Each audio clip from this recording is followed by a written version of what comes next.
എല്ലാവർക്കും നമസ്കാരം. Way to സയൻസിൻ്റെ മറ്റൊരു ക്ലാസ്സിലേക്ക് എല്ലാവർക്കും സ്വാഗതം. നമ്മൾ ഡിസ്കസ് ചെയ്തുകൊണ്ടിരിക്കുന്നത് ഇഫക്ട്സ് ഓഫ് ഇലക്ട്രിക് കറണ്ട് എന്ന 10ാം ക്ലാസ്സിലെ ഒന്നാമത്തെ ചാപ്റ്ററാണ്. ഇലക്ട്രിക്കൽ എനർജിയെ മറ്റ് പല എനർജി ഫോംസിലേക്ക് കൺവേർട്ട് ചെയ്യാമെന്നാണ് നമ്മൾ കഴിഞ്ഞ ക്ലാസ്സിൽ പഠിച്ചത്. അതിന് സഹായിക്കുന്ന കുറേ ഇലക്ട്രിക്കൽ എക്യുപ്മെൻറ്റ്സ് നമ്മൾ ഡേ ടു ഡേ ലൈഫിൽ വീട്ടിൽ ഉപയോഗിക്കുന്ന ഉപകരണങ്ങൾ ഏതൊക്കെയാണെന്ന് നമ്മൾ കഴിഞ്ഞ ക്ലാസ്സിൽ പഠിച്ചു അല്ലേ.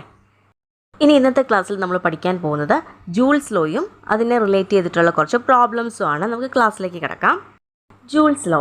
വൈദ്യുതി പ്രവഹിക്കുന്ന ഒരു ചാലകത്തിൽ ഉൽപ്പാദിപ്പിക്കപ്പെടുന്ന താപത്തിൻ്റെ അളവ് വൈദ്യുത പ്രവാഹ തീവ്രതയുടെ വർഗത്തിൻ്റെയും ചാലകത്തിൻ്റെ പ്രതിരോധത്തിൻ്റെയും വൈദ്യുതി പ്രവഹിക്കുന്ന സമയത്തിൻ്റെയും ഗുണനഫലത്തിന് നേർ അനുപാതത്തിലായിരിക്കും. അതായത് വൈദ്യുതി പ്രവഹിക്കുന്ന ഒരു ചാലകത്തിൽ ഉൽപ്പാദിപ്പിക്കപ്പെടുന്ന താപം, അതായത് ഹീറ്റ് എന്ന് പറയുന്നത് കറണ്ടിൻ്റെ വർഗത്തിനോട്, അതായത് I² അതുപോലെ തന്നെ ആ ചാലകത്തിൻ്റെ പ്രതിരോധത്തിനോട്, അതായത് R എത്ര സമയം ആ ചാലകത്തിലൂടെ കറണ്ട് പ്രവഹിക്കുന്നു അത്രയും സമയത്തിനോട്, അതായത് T ആനുപാതികമായിരിക്കും. അപ്പോൾ നമുക്ക് എഴുതാം, മാത്തമാറ്റിക്കലി എങ്ങനെ എഴുതാം? H പ്രപ്പോർഷണൽ ടു I²RT എന്ന് നമുക്ക് എഴുതാം. Therefore H I²RT joule. Joule എന്ന് പറയുന്നതാണ് ഹീറ്റിൻ്റെ യൂണിറ്റ്. ഹീറ്റ് എന്ന് പറയുന്നത് ഒരു എനർജി ആണല്ലോ. കറണ്ടിൻ്റെ യൂണിറ്റ് എന്ന് പറയുന്നത് ആംപിയർ ആണ്. റെസിസ്റ്റൻസ് അഥവാ പ്രതിരോധത്തിൻ്റെ യൂണിറ്റ് ഓമും ടൈമിൻ്റെ യൂണിറ്റ് എന്ന് പറയുന്നത് സെക്കൻഡ്സും ആണ്. അപ്പം സെക്കൻഡ് എന്നൊക്കെ പറയുന്നത് SI യൂണിറ്റ് ആണ്. ഫിസിക്സിൽ നമ്മൾ ഏത് പ്രോബ്ലം ചെയ്തെന്ന് പറഞ്ഞാലും അതെല്ലാം എന്തിലേക്ക് കൺവേർട്ട് ചെയ്യണം? SI യൂണിറ്റിലേക്ക് കൺവേർട്ട് ചെയ്തിട്ട് വേണം പ്രോബ്ലംസ് എല്ലാം ചെയ്യാൻ. ഇനി ഇവിടെ ഒരു ടേബിൾ കൊടുത്തിരിക്കുന്നത് നോക്കുക. ജൂൾ നിയമത്തിൻ്റെ അടിസ്ഥാനത്തിൽ പട്ടിക പൂർത്തിയാക്കൂ എന്ന് പറഞ്ഞാണ് കൊടുത്തിരിക്കുന്നത്. അതിൽ ആദ്യത്തെ കോളത്തിൽ കൊടുത്തിരിക്കുന്നത് ചാലകത്തിൻ്റെ പ്രതിരോധം R ആണ്. അത് 2R ആയിട്ടാണ് കൊടുത്തിരിക്കുന്നത്. വൈദ്യുത പ്രവാഹ തീവ്രത എന്ന് പറയുന്നത് I ആംപിയറും വൈദ്യുതി പ്രവഹിച്ച സമയം T സെക്കൻഡുമാണെങ്കിൽ ഉൽപ്പാദിപ്പിക്കപ്പെട്ട താപം എന്താണ് നമുക്കറിയാമല്ലോ, ഇക്വേഷൻ I²RT അത്രയും ജൂളാണ്. ഇവിടെ Rൻ്റെ വാല്യൂ 2R ആയതുകൊണ്ട് നമുക്ക് എന്ത് കിട്ടും? ഉൽപ്പാദിപ്പിക്കപ്പെട്ട താപം 2I²RT എന്ന് വരും. അതായത് താപത്തിലുണ്ടായ മാറ്റം എന്ന് പറയുന്നത് 2 മടങ്ങാണ് 2H. I²RTക്ക് പകരം നമ്മൾ ഹീറ്റിൻ്റെ ഇക്വേഷൻ ആണല്ലോ, അതുകൊണ്ട് H സബ്സ്റ്റിറ്റ്യൂട്ട് ചെയ്ത് കഴിഞ്ഞാൽ 2H എന്ന് കിട്ടും. അപ്പോൾ 2 മടങ്ങ് താപമാണ് റെസിസ്റ്റൻസ് 2 മടങ്ങായപ്പോൾ ഉണ്ടായത്. അങ്ങനെയാണെങ്കിൽ വീണ്ടും അടുത്ത കോളം നോക്കുക. അവിടെ വൈദ്യുത പ്രവാഹ തീവ്രത 2 മടങ്ങാക്കി കൊടുത്തു അല്ലേ. I 2I ആക്കിക്കൊണ്ട് Rഉം Tയും കോൺസ്റ്റൻ്റ് ആക്കി വെച്ചു. അപ്പോൾ I²RT അതിൽ Iക്ക് പകരം 2I² ഇട്ട് കൊടുക്കുക. അപ്പോൾ 4I²RT എന്ന് വരും. അപ്പോൾ താപത്തിലുണ്ടായ മാറ്റമോ 4 മടങ്ങാണെന്ന് നമ്മൾ കണ്ടു. 4H ആയിട്ട് മാറി. അങ്ങനെയാണെങ്കിൽ ഇനി റെസിസ്റ്റൻസ് പകുതിയാക്കി കൊടുത്താലോ? R/2. Iയും Tയും കോൺസ്റ്റൻ്റ് ആക്കി വെച്ചിട്ട് റെസിസ്റ്റൻസ് ഹാഫ് ആക്കിയപ്പോൾ ഉൽപ്പാദിപ്പിക്കപ്പെട്ട താപത്തിലുണ്ടായ മാറ്റം എന്താണ്? I²RT/2. അപ്പോൾ താപത്തിലുണ്ടായ മാറ്റം എന്ന് പറയുന്നത് H/2, പകുതിയായിട്ട് താപം കുറഞ്ഞു. അടുത്ത കേസിൽ Rഉം Tയും കോൺസ്റ്റൻ്റ് ആക്കി വെച്ചുകൊണ്ട് കറണ്ടിനെ നമ്മൾ I/2 ആക്കി മാറ്റുകയാണ്. അപ്പോൾ I²RT എന്ന് പറയുന്ന ഇക്വേഷനിൽ Iക്ക് പകരം I/2² എന്ന് സബ്സ്റ്റിറ്റ്യൂട്ട് ചെയ്ത് നോക്കുക. ഉൽപ്പാദിപ്പിക്കപ്പെട്ട താപം എത്രയെന്ന് കിട്ടി? I²RT/4 എന്ന് കിട്ടി. അതായത് താപത്തിലുണ്ടായ മാറ്റം H/4 ആയിട്ട് കുറഞ്ഞു. ഇനി റെസിസ്റ്റൻസും കറണ്ടും കോൺസ്റ്റൻ്റ് ആക്കി വെച്ചിട്ട് ടൈം 2 × T ആക്കി കൊടുത്തു. അപ്പോൾ എന്ത് മാറ്റം വരും? ഉൽപ്പാദിപ്പിക്കപ്പെട്ട താപം എന്തായി മാറും? 2I²RT ആകും. അവിടെയും താപത്തിലുണ്ടായ മാറ്റം 2 മടങ്ങ് 2H ആയിട്ട് നമുക്ക് കിട്ടി. ഇനി റെസിസ്റ്റൻസും കറണ്ടും കോൺസ്റ്റൻ്റ് ആക്കി വെച്ചിട്ട് ടൈം T/2, വൈദ്യുതി പ്രവഹിച്ച സമയം T/2 ആക്കി കൊടുത്തപ്പോൾ ഉൽപ്പാദിപ്പിക്കപ്പെട്ട താപം എന്ന് പറയുന്നത് I²RT/2. അവിടെയും താപത്തിലുണ്ടായ മാറ്റം നേരെ പകുതിയായി കുറഞ്ഞു, H/2 ആയിട്ട് മാറി. ഇവിടെ നോക്കുക, റെസിസ്റ്റൻസും ടൈമും നമ്മൾ 2 മടങ്ങാക്കി വർദ്ധിപ്പിച്ചപ്പോൾ താപം എന്തായി മാറി? 2 മടങ്ങായി അല്ലേ. ആദ്യത്തെ കേസിൽ പ്രതിരോധം നമ്മൾ 2 മടങ്ങാക്കി കൊടുത്തു, താപവും 2 മടങ്ങാക്കി ആയി മാറുന്നത് നമ്മൾ കണ്ടു. അതുപോലെ സമയവും നമ്മൾ 2 മടങ്ങാക്കി കൊടുത്തപ്പോഴത്തേക്ക് ഹീറ്റും എന്തായി? 2 മടങ്ങായി വർദ്ധിച്ചു. എന്നാൽ കറണ്ട് നമ്മൾ 2 മടങ്ങാക്കി കൊടുത്തപ്പോഴോ ഹീറ്റ് 4 മടങ്ങായിട്ട് വർദ്ധിച്ചായിട്ട് നമുക്ക് കാണാം. അതുപോലെ തന്നെ റെസിസ്റ്റൻസും ടൈമും നമ്മൾ ഹാഫ് ആക്കി കഴിഞ്ഞാൽ ഹീറ്റും എന്താവുന്നു?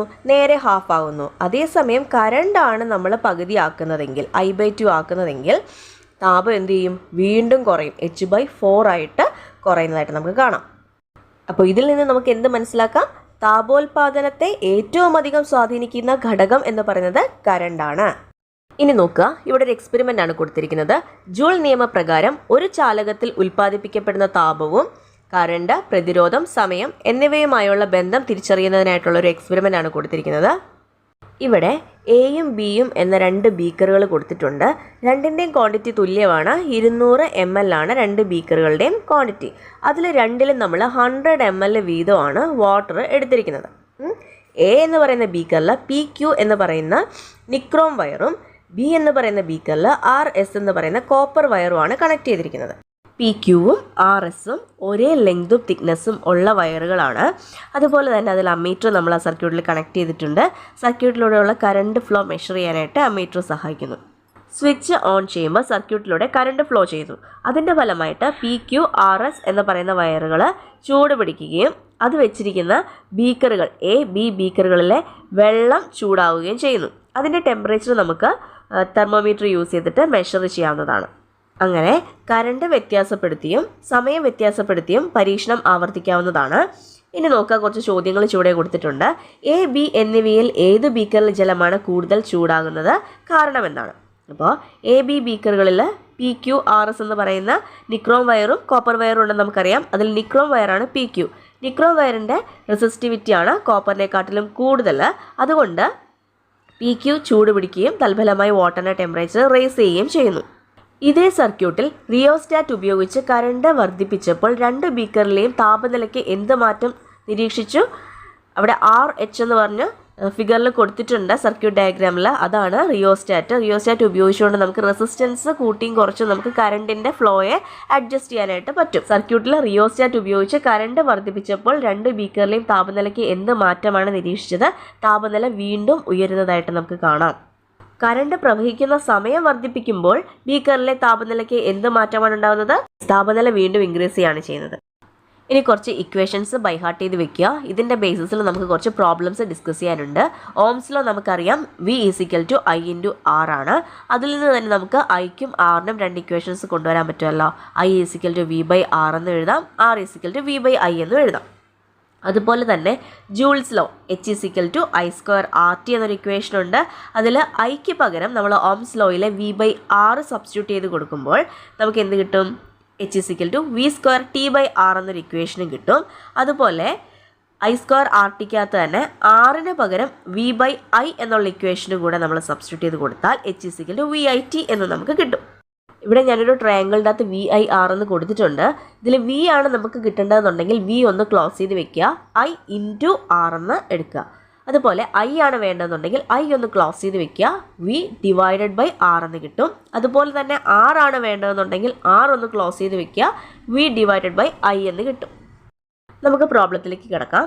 200 ഓം പ്രതിരോധമുള്ള ഒരു ചാലകത്തിലൂടെ 0.2 ആംപിയർ വൈദ്യുതി 5 മിനിറ്റ് സമയം പ്രവഹിപ്പിച്ചാൽ ഉൽപ്പാദിപ്പിക്കപ്പെടുന്ന താപം എത്രയായിരിക്കും എന്നാണ് ചോദ്യം. ഇവിടെ ചോദ്യത്തിൽ തന്നിരിക്കുന്ന കാര്യങ്ങൾ നമ്മൾ എടുത്തെഴുതണം. 200 ഓം പ്രതിരോധമുള്ള ഒരു ചാലകത്തിലൂടെ, അപ്പോൾ റെസിസ്റ്റൻസ് എന്ന് പറയുന്നത് 200 ഓം ആണ്. അതുപോലെ 0.2 ആംപിയർ വൈദ്യുതിയാണ് ഒഴുകുന്നത്. അപ്പോൾ അവിടെ കറണ്ട് I എന്ന് പറയുന്നത് 0.2 ആംപിയർ ആണ്. എത്ര സമയമാണ് സർക്യൂട്ടിലൂടെ അത് ഒഴുകുന്നത്? 5 മിനിറ്റ് ആണ്. അപ്പം മിനിറ്റിലാണ് തന്നിരിക്കുന്നത്. നമുക്കെല്ലാം SI യൂണിറ്റിലേക്ക് കൺവേർട്ട് ചെയ്താലേ പ്രോബ്ലം ചെയ്യാൻ പാടുള്ളൂ, ഫിസിക്സിൻ്റെ എല്ലാം തന്നെ. അപ്പോൾ 5 മിനിറ്റ് എന്നുള്ളതിനെ സെക്കൻഡ് ആക്കാൻ നമ്മൾ 5 × 60 60 കൊണ്ട് മൾട്ടിപ്ലൈ ചെയ്യുക. അപ്പോൾ നമുക്ക് 300 സെക്കൻഡ് എന്ന് കിട്ടും. നമ്മുടെ ചോദ്യം താപം എത്രയായിരിക്കും എന്നാണ് കണ്ടുപിടിക്കേണ്ടത്. അപ്പോൾ ഹീറ്റിൻ്റെ ഇക്വേഷൻസിൽ Rഉം Iയും Tയും കൂടെ ഇൻക്ലൂഡ് ചെയ്തിട്ടുള്ള ഇക്വേഷൻ നമുക്കറിയാവുന്ന ഏതാണ്? H = I² RT. അപ്പോൾ ഡയറക്റ്റ് ആ ഇക്വേഷനിലേക്ക് തന്നെ സബ്സ്റ്റിറ്റ്യൂട്ട് ചെയ്താൽ മതിയാവും. അപ്പോൾ 0.2² × 200 × 300 നമുക്ക് 2400 ജൂൾ എന്ന ഉത്തരം കിട്ടും. ഉൽപ്പാദിക്കപ്പെട്ട താപം എന്ന് പറയുന്നത് 2400 ജൂളാണ്. ഇനി ഒരു പോയിന്റ് ഓർക്കേണ്ടത്, 4.2 ജൂൾ 1 കലോറി ആണെങ്കിൽ 4.2 എന്ന് പറയുന്നതാണ് 1 കലോറി. അങ്ങനെയാണെങ്കിൽ ഹീറ്റിന് നമുക്ക് കലോറിയിലേക്ക് എങ്ങനെ കൺവേർട്ട് ചെയ്യാം? H = 2400 / 4.2 ചെയ്താൽ മതിയാവും. എല്ലാവരും ഒന്ന് ട്രൈ ചെയ്ത് നോക്കുക, കിട്ടുന്നുണ്ടോയെന്ന് ഉത്തരം. അടുത്ത ചോദ്യത്തിലേക്ക് പോകാം. 230 വോൾട്ടിൽ പ്രവർത്തിക്കുന്ന ഒരു ബൾബിൻ്റെ പ്രതിരോധം 920 ഓം ആണെങ്കിൽ 3 മിനിറ്റിൽ ഉൽപ്പാദിപ്പിക്കുന്ന താപത്തിൻ്റെ അളവ് കണ്ടെത്താം. എന്താണ് ചോദ്യം? 230 വോൾട്ടിൽ പ്രവർത്തിക്കുന്ന ഒരു ബൾബ്, അതിൻ്റെ പ്രതിരോധം എന്ന് പറയുന്നത് 920 ഓം ആണ് റെസിസ്റ്റൻസ്.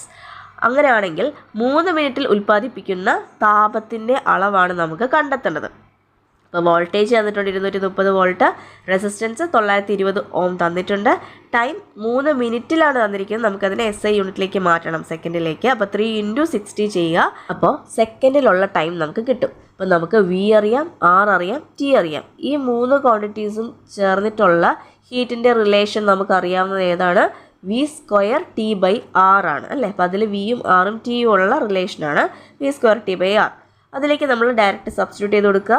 230² × 3 × 60/920 നമുക്ക് H = 1350 ജൂൾ എന്ന് ഉത്തരം കിട്ടും. ഇതിനെ തന്നെ നമുക്ക് I കണ്ടുപിടിക്കാം അല്ലേ. I = V/R എന്നുള്ള ഇക്വേഷൻ വെച്ചിട്ട് നമുക്ക് I കണ്ടുപിടിച്ച് കഴിഞ്ഞാൽ H = I² RT എന്ന് പറയുന്ന ഡയറക്റ്റ് റിലേഷനിലേക്ക് നമുക്ക് സബ്സ്റ്റിറ്റ്യൂട്ട് ചെയ്യാവുന്നേ ഉള്ളൂ വാല്യൂസ്. അങ്ങനെ നമുക്ക് ഉത്തരം കണ്ടെത്താം. നെക്സ്റ്റ് ക്വസ്റ്റ്യൻ, 230 വോൾട്ടിൽ പ്രവർത്തിപ്പിക്കാൻ തയ്യാറാക്കിയ ഒരു ഇലക്ട്രിക് ഇസ്തിരിപ്പെട്ടിയിലൂടെ 3 ആംപിയർ വൈദ്യുതി അരമണിക്കൂർ പ്രവഹിപ്പിച്ചാൽ ഉൽപ്പാദിപ്പിക്കപ്പെട്ട താപത്തിൻ്റെ അളവ് എത്രയെന്ന് കണക്കാക്കാം. എളുപ്പത്തിൽ ക്രിയ ചെയ്യാൻ സഹായകമായ സമവാക്യം ഏതാണ്? നിർദ്ധാരണം ചെയ്യുക. അപ്പോൾ ഏത് ഇക്വേഷനായിരിക്കും നമുക്ക് യൂസ് ചെയ്യാൻ പറ്റുക? തന്നിരിക്കുന്ന ക്വാണ്ടിറ്റീസ് ഏതൊക്കെയാണ്? 230 വോൾട്ട് വോൾട്ടേജ് തന്നിട്ടുണ്ട്, കറണ്ട് തന്നിട്ടുണ്ട്, അരമണിക്കൂർ എന്നാണ് തന്നിരിക്കുന്നത്. അരമണിക്കൂർ എന്ന് പറയുമ്പോൾ 30 മിനിറ്റ്, മിനിറ്റിന് സെക്കൻഡിലേക്കൊക്കെ നമ്മൾ 60 കൊണ്ട് മൾട്ടിപ്ലൈ ചെയ്യും അല്ലേ. അപ്പോൾ 30 × 60 എന്ന് പറയുന്നതാണ് ടൈം എന്ന് പറയുന്നത്.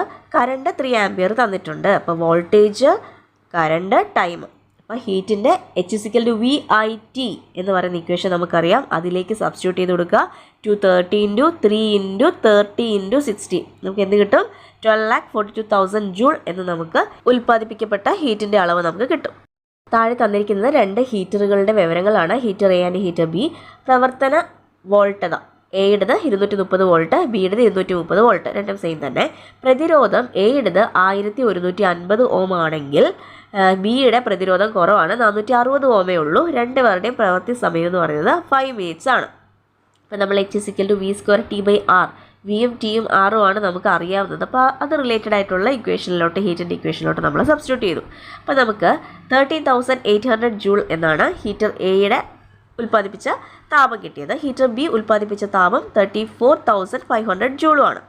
അങ്ങനെയാണെങ്കിൽ എന്തുകൊണ്ടാണ് പ്രതിരോധം കുറഞ്ഞ ഹീറ്റർ കൂടുതൽ ചൂടായത്? പ്രതിരോധം കുറഞ്ഞു കഴിഞ്ഞാൽ കറണ്ട് സുഖമായിട്ട് ഒഴുകും അല്ലേ. അപ്പോൾ കറണ്ട് കൂടി.